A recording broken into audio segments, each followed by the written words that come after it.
Next हमारा जो tense है, हमने यहाँ पे देखो चार टेंस क्लियर कर लिए, simple present, present continuous, present perfect and simple past tense.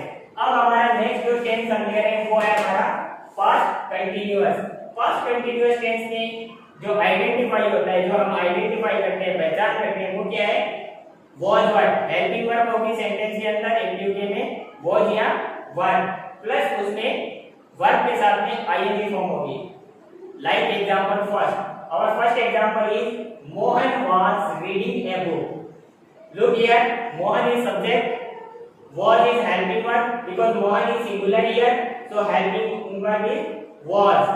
Reading, read plus ing, sorry, a book. तो इस तरह से हम पहचान सकते हैं कि मोहन सिंगुलर था तो उसके साथ was आया है। मैंने आपको बताया है कि सिंगुलर के साथ was और प्लूरल के साथ वन। अब पैसिव में कन्वर्ट करते हैं तो पैसिव में हमारा सेंटेंस बन जाएगा ए बुक वाज बीइंग, क्योंकि हमने रूल्स में लिखा था, आपको जो टेबल मैंने टेंस की टेबल बनवाई थी उस टेबल में आपको बताया कि जब भी कंटीन्यूअस टेंस होता है तो बीइंग आता है, तो हेल्पिंग वर्ब के तुरंत बाद हमने लगा दिया बीइंग। रीड यहाँ पे थर्ड फॉर्म है बाय मोहन, तो सेंटेंस में क्या हमारा a book was being read by Mohan. Present continuous sorry past continuous का हम सेकंड एग्जांपल लेते हैं, जिसमें एग्जांपल हमारा सीता वाज प्लकिंग फ्लावर। अब इसे कन्वर्ट करते हैं। अब देखो यहाँ पर जो सबसे मेन चीज आपको नोटिस करनी है, यहाँ पे आपको जो वर्ड का यूज है वो वर्ड का यूज किया हुआ है क्योंकि यहाँ पे फ्लावर्स है, यानी प्लूरल हो गया। अगर फ्लावर होता तो सिंगुलर होता, but flowers here so it is plural here. तो हमने यहाँ पे फ्लावर्स, अब प्लूरल है इसलिए वर्ब भी सॉरी हेल्पिंग वर्ब भी हम प्लूरल वाली यूज करेंगे। तो हेल्पिंग वर्ब प्लूरल के साथ कौन सी यूज होती है? वर्ब। तो फ्लावर्स वर्ब और फिर हमें बीइंग ऐड करना है, हमने यहाँ बीइंग ऐड कर दिया और वर्ब की थर्ड फॉर्म, यहाँ तो आईएनजी फॉर्म थी इसलिए हम यहाँ पे थर्ड फॉर्म यूज कर रहे हैं और यहाँ थर्ड फॉर्म है plucked by Sita. I hope आपके अच्छी तरह से समझ में आ रहा है। अगर फिर भी कोई कंफ्यूजन रहता है तो आप कोशिश करें इसी तरह से और सेंटेंस अपने घर में बनाकर। अब हम नेक्स्ट अगले टेंस की तरफ चलते हैं जो हमारा है पास्ट परफेक्ट। आपको पहले भी मैंने बताया कि परफेक्ट टेंस के अंदर हमेशा थर्ड फॉर्म यूज होती है। अब पास्ट परफेक्ट टेंस की जो हेल्पिंग वर्ब होती है वो होती है हेड। तो हेड हमने यहाँ पे नोटिस में लेने के लिए अपने नोटिस में रहे इसलिए हमने हेड प्लस थर्ड फॉर्म यहाँ पे लिख रखा है और आपको पहले भी आपकी जो टेबल बना के तैयार करवाई थी उसमें नोट भी करवाया हुआ है। एक्टिव सेंटेंस लेते हैं, the teacher had taught the lesson. The teacher had taught the lesson. अब इसे पैसिव बनाएंगे तो वही स्टेप के according object to subject the lesson had और ऐड क्या करना है इसमें? बीइंग। जब भी हम परफेक्ट की पास्ट परफेक्ट की पैसिव बनाते हैं तो उसमें बीइंग ऐड करेंगे, हैड बीन और उसके बाद वर्ब की थर्ड फॉर्म जो कि पहले से ही इसमें ऑलरेडी दी हुई होती है क्योंकि परफेक्ट में हमेशा थर्ड फॉर्म ही काम में आती है। और फिर बाय ऐड करके जो हमारा सब्जेक्ट था उसे पैसिव का ऑब्जेक्ट में कन्वर्ट कर देंगे। तो हमारा ये यहाँ पे जो सेंटेंस बना है वो है the lesson had been taught by the teacher. Next हमारा सेंटेंस एक और हमने एग्जांपल लिया है जिसमें देखो यहाँ पे एग्जांपल में मैंने लिया है my father had purchased a new car. My father had purchased a new car. Now I am going to convert into passive. So first I convert object to subject. So subject object is here new car, a new car. So I write here a new car. Now helping verb had. Now I add it being. Third form of the verb purchased add by and subject to object my father. So now my now the passive sentence is a new car had been purchased by my father. अब पास्ट परफेक्ट तक हमने कर लिया। अब हमारा जो नेक्स्ट टेंस है वो है सिंपल फ्यूचर। सिंपल फ्यूचर के लिए हमने यहाँ पे जो सेंटेंस लिया है, पहली बात है कि सिंपल फ्यूचर को आप पहचानेंगे कैसे। सिंपल फ्यूचर की पहचान है एक्टिव के जो सेंटेंस में या तो विल होगा या सेल और प्लस वर्ब की फर्स्ट फॉर्म। तो देखिए यहाँ पे आई सेल टीच यू, तो हम आइडेंटिफाई करते हैं सेल आ चुका है और वर्ब की फर्स्ट फॉर्म भी है, इसका मतलब ये फ्यूचर सिंपल का सेंटेंस है। अब हम अगर इसे कन्वर्ट करते हैं तो कन्वर्ट करने के लिए वही रूल से बार बार बताने की मुझे जरूरत नहीं है, अब तक शायद आपके ब्रेन में अच्छी तरह से सेट हो चुका होगा वो 5 स्टेप। कि first step subject to object and object to subject. Second third form of the verb की थर्ड फॉर्म काम में आती है add by and helping verb, जो आपको हेल्पिंग वर्ब चेंज करनी होती है। तो यहाँ पे हमने चेंज कर लिया you will B.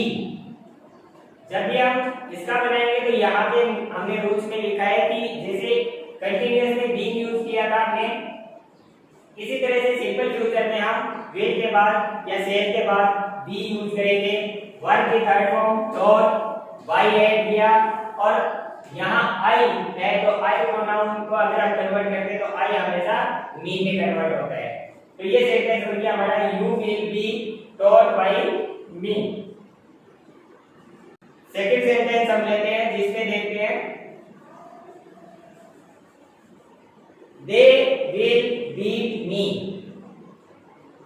They will beat me, तो आइडेंटिफाई के लिए हमें पहले ये चीजें देखनी है कि सेल आया है, विल आया है या वर्ब की फर्स्ट फॉर्म है क्या।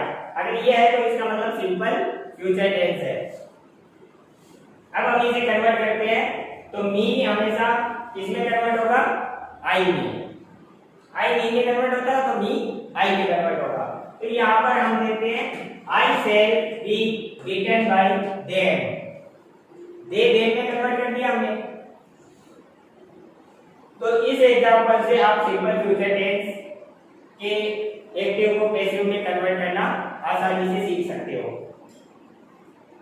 नेक्स्ट एंड लास्ट टेंस में हम एक टेंस को ही कन्वर्ट करते हैं। 4 टेंसेस मैंने आपको नोट करवा दिए हैं जिनके हम एक्टिव से पैसिव ग्रामेटिक कन्वर्ट नहीं करते हैं। फ्यूचर परफेक्ट का लेते हैं तो फ्यूचर परफेक्ट को हम आइडेंटिफाई किस तरह से करेंगे, उसमें सेल है या फिर विल है होगा। जो कि एक्टिव का सेंटेंस होगा तो या तो सेल है या विल है प्लस वर्ब की थर्ड फॉर्म होती है। क्योंकि परफेक्ट टेंस है तो परफेक्ट में ऑलरेडी हम जानते हैं कि थर्ड फॉर्म यूज होती है। तो हमारा सेंटेंस है यहाँ पे he will have done the work. He के साथ विल आया है। यहाँ पे जो सेल आता है, सेल सिर्फ आई और वी के साथ में होता है, बाद बाकी जितने भी सब्जेक्ट होते हैं उनके साथ विल यूज होता है। तो अब हम इसे कन्वर्ट करते हैं। यहाँ पे ऑब्जेक्ट हमारा द वर्क है, इससे मैं मेंशन कर देता हूँ ये लास्ट सेंटेंस है इसलिए इसमें हमारा सब्जेक्ट ये है, वर्ब हमारी ये है और ऑब्जेक्ट ये है। ये हमारा सब्जेक्ट है, डन हमारी यानी डू की थर्ड फॉर्म, डन हमारी वर्ब है और द वर्ब ये हमारा ऑब्जेक्ट है। अब हम इसे कन्वर्ट करते हैं तो वही रूल्स के अकॉर्डिंग लास्ट में अच्छे से मैं वापस समझा देता हूँ। पहला होता है कि ऑब्जेक्ट को सब्जेक्ट बनाना है। तो ये हमारा ऑब्जेक्ट है, इसको हमने यहाँ सब्जेक्ट बना दिया। तो ऑब्जेक्ट क्या था हमारा, द वर्ब। फिर है हेल्पिंग वर्ब लगानी है तो हैव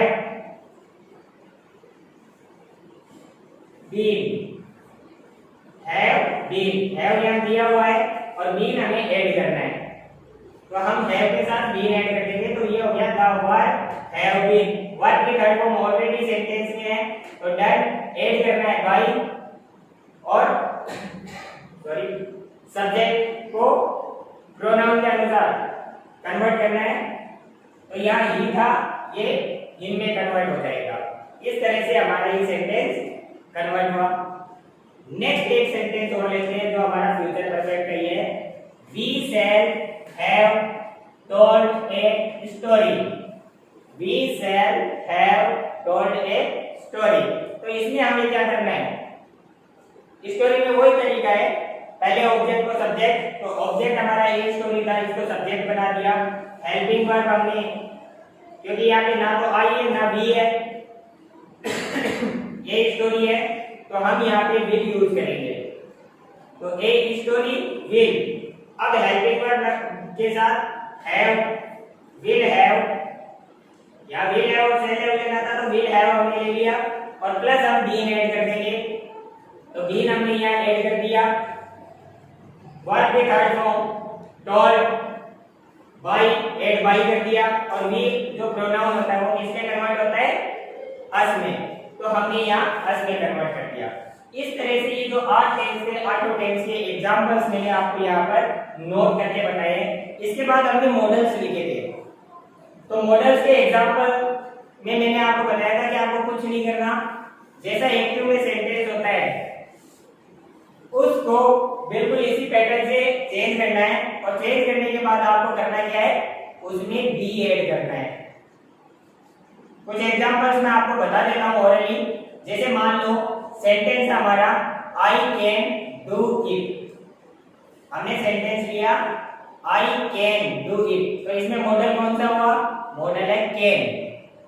अब हम अगर इसकी पैसिव कन्वर्ट करते हैं तो पैसिव क्या हो जाएगा, हमारा इट क्या है, यहाँ पर ऑब्जेक्ट है, तो उसे हम सब्जेक्ट बना देंगे पैसिव का, तो पहले हो जाएगा इट, फिर हम मॉडल यूज करेंगे इट कैन, और कैन के बाद हम बी ऐड करेंगे, तो सेंटेंस बन जाएगा हमारा इट कैन बी, और वर्ब कौन सी है, डू, वर्ब डू थी उसमें आई कैन डू, तो डू की थर्ड फॉर्म होती है डन, और फिर बाई ऐड करना है, और फिर मी, तो पूरा सेंटेंस जो एक्टिव का नाम क्या था, आई कैन डू इट, तो उसका पैसिव क्या हो जाएगा, it can be done by me, passive का सेंटेंस हो जाएगा it can be done by मी।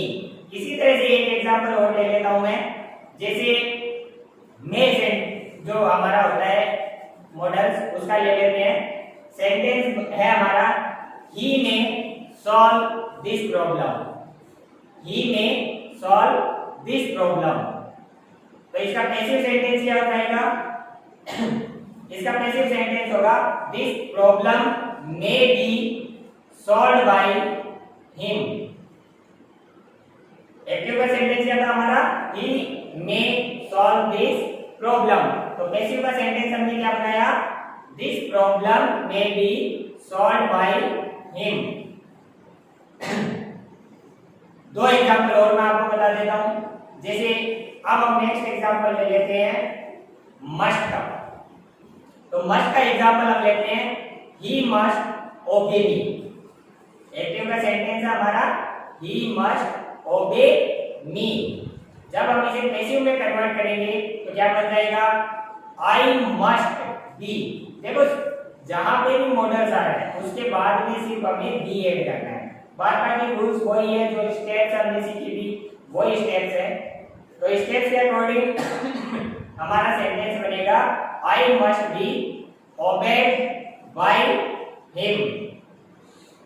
अब लास्ट जो सेंटेंस मैं ले रहा हूं वो मैं ले लेता हूं मॉडल कुड से, और कुड का हमारा जो सेंटेंस है वो है Shyam could decorate the room, Shyam could decorate the room. अब देखो इसमें द रूम जो हमारा लास्ट में है, मींस ये हमारा ऑब्जेक्ट है, तो पैसिव के नियम के अनुसार यही करेंगे हम कि पहले हम ऑब्जेक्ट को सब्जेक्ट बनाएंगे, तो हमारा सेंटेंस हो जाएगा the room could be decorated by Shyam. हमारा पैसिव का सेंटेंस क्या बन जाएगा, एक्टिव का सेंटेंस था हमारा Shyam could decorate the room, तो पैसिव का हमारा सेंटेंस बन गया the room could be decorated by Shyam. तो मैंने सारे मॉडल्स तक आपको एग्जांपल समझा दिए हैं, अच्छे से इन्हें आप समझने की कोशिश करें। ये पूरे एग्जांपल्स आपके सामने बोर्ड पे नोटेड है जो आपको क्लियर दिखाई दे रहे हैं, इन्हें आप अच्छी तरह से अपनी नोटबुक में नोट कर लें। और फिर भी कोई अगर आपके प्रॉब्लम हो तो आप मुझे कमेंट करके बता सकते हैं। Thank you for listening me.